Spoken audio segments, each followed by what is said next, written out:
Hello everyone समस्त को मो भी शिक्षक कहबी यूट्यूब चैनल रे बहुत बहुत स्वागत एवं अभिनंदन।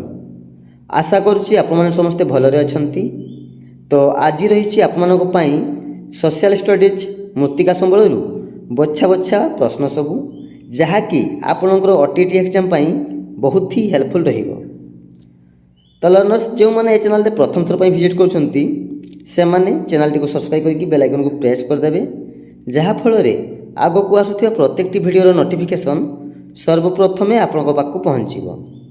आउ आपण मैंने प्रत्येक प्रश्नर एनसर कौन चूज कर कमेंट लिखिदेवे एवं शेष में आपणकर आउट ऑफ 10 केते मार्क रखुंट कमेंट लिखि जनइबे।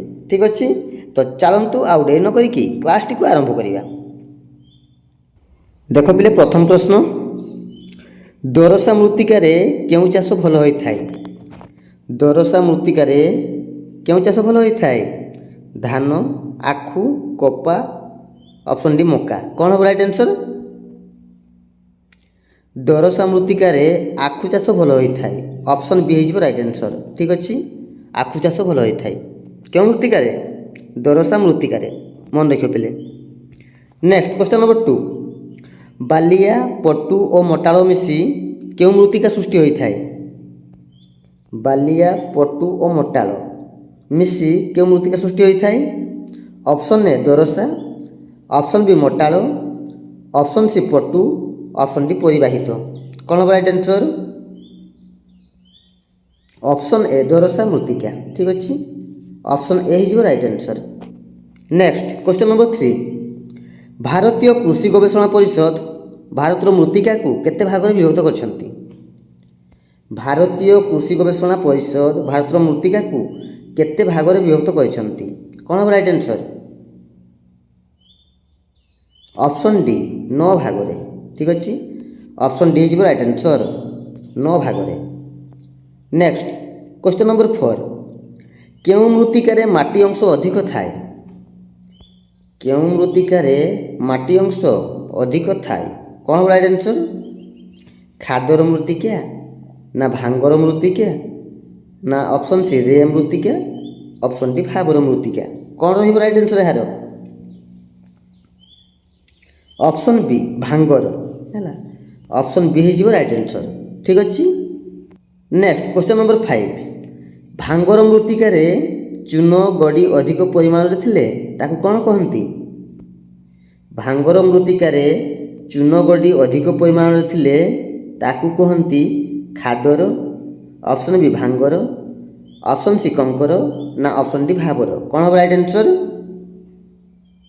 ऑप्शन सी कंकर है भांगर मृत्तिकार चून गड़ी अधिक परिमाण थिले ताकू कह जाए कंकर, ऑप्शन सी हो right answer. Next question number 6 नदी वायु और हिमबाह द्वारा परिवाहित होई सृष्टि होउथिबा मृत्तिका को कौन कहती? कौन कहती पिले?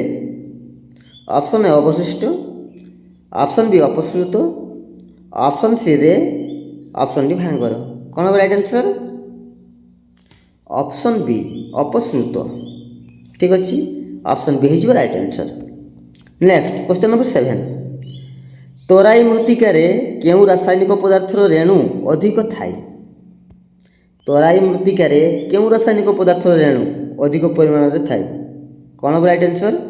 ऑप्शन ए बोरिक ना option B potash, option C sodium ना ऑप्शन डी मैग्नीशियम। कौन हम right answer? Option A boric. ठीक अच्छे ऑप्शन ए हो right answer. Next question number 8 केउ मृत्तिका अंचल को धान और गहमर उदर बोली कहा जाए? केउ मृत्तिका अंचल को धान और गहमर उदर बोली कहा जाए? ऑप्शन ए लोहित, option B laterite, option C कृष्ण ना ऑप्शन डी पटु मृत्तिका। कौन हम राइट आंसर? ऑप्शन डी पटु मृत्तिका। ठीक अच्छे ऑप्शन डी हो राइट आंसर पट्टु मृत्तिका अंचल को धान और गहमर उदर बोली कहा जाए। नेक्स्ट क्वेश्चन नंबर 9 पवन द्वारा परिवाहित होई निम्नोक्त केउ मृत्तिकाटी गठित होइथाय? पवन द्वारा परिवाहित होई निम्नोक्त मध्यरु केउ मृत्तिकाटी गठित होइथाय? ऑप्शन ए लोयस मृत्तिका, ଅପସନ୍ ବି ପିତ୍ତ, ଅପସନ୍ ସି ରେ ନା ଅପସନ୍ ଡି କ୍ଷାର। କ'ଣ ହେବ ରାଇଟ୍ ଆନ୍ସର୍? ଅପସନ୍ ଏ ଲୟସ୍ ମୃତ୍ତିକା। ଠିକ୍ ଅଛି, ଅପସନ୍ ଏ ହେଇଯିବ ରାଇଟ୍ ଆନ୍ସର୍। ପବନ ଦ୍ୱାରା ପରିବାହିତ ହୋଇ ନିମ୍ନୋକ୍ତ ମଧ୍ୟରୁ ଲୟସ୍ ମୃତ୍ତିକାଟି ଗଠିତ ହୋଇଥାଏ। ମନେ ରଖିବ। ଠିକ୍ ଅଛି। ନେକ୍ସଟ କ୍ୱେଶ୍ଚନ୍ ନମ୍ବର 10 ଦେଖ ପିଲେ, ଏହା ହେଉଛି ଆପଣମାନଙ୍କର ଶେଷ ପ୍ରଶ୍ନ। ପ୍ରଶ୍ନଟି ରହିଛି, କେଉଁ ମୃତ୍ତିକା ହାଲୁକା, ଅଧିକ ଛିଦ୍ରଯୁକ୍ତ ଓ ତନ୍ତୁ ବିଶିଷ୍ଟ ହୋଇଥାଏ? କେଉଁ ମୃତ୍ତିକା ହାଲୁକା, ଅଧିକ ଛିଦ୍ରଯୁକ୍ତ ଓ ତନ୍ତୁ ବିଶିଷ୍ଟ ହୋଇଥାଏ? ଅପସନ୍ ଏ ଲୋହିତ ମୃତ୍ତିକା, ଅପସନ୍ ବି କୃଷ୍ଣ, ଅପସନ୍ ସି ବାଲିଆ, ଅପସନ୍ ଡି ପଟୁ ମୃତ୍ତିକା। କ'ଣ ହେବ ରାଇଟ୍ ଆନ୍ସର୍? କେଉଁ ମୃତ୍ତିକା ହାଲୁକା, ଅଧିକ ଛିଦ୍ରଯୁକ୍ତ ଓ ତନ୍ତୁ ବିଶିଷ୍ଟ ହୋଇଥାଏ? ଅପସନ୍ ଏ ଲୋହିତ ମୃତ୍ତିକା। ଠିକ୍ ଅଛି, ଅପସନ୍ ଏ ହେଇଯିବ ରାଇଟ୍ ଆନ୍ସର୍। ଲୋହିତ ମୃତ୍ତିକା ହାଲୁକା, ଅଧିକ ଛିଦ୍ରଯୁକ୍ତ ଓ ତନ୍ତୁ ବିଶିଷ୍ଟ ହୋଇଥାଏ। ନେକ୍ସଟ ଦେଖ ପିଲେ, ଆପଣମାନଙ୍କ ପାଇଁ ରହିଲା କମେଣ୍ଟ ୱାର୍କ। ଆଉ ପ୍ରଶ୍ନଟି ରହିଛି, ମୃତ୍ତିକା ଗଠନରେ ମୁଖ୍ୟ ଉପାଦାନଟି କ'ଣ? ମୃତ୍ତିକା ଗଠନରେ ମୁଖ୍ୟ ଉପାଦାନଟି କ'ଣ? ତ ଏ ପ୍ରଶ୍ନର ସଠିକ୍ ଆନ୍ସର୍ କ'ଣ ହେବ ତାହା ଆପଣମାନେ କମେଣ୍ଟ ସେକ୍ସନରେ ନିଶ୍ଚିତ ରୂପେ ଲେଖି ଜଣାଇବେ।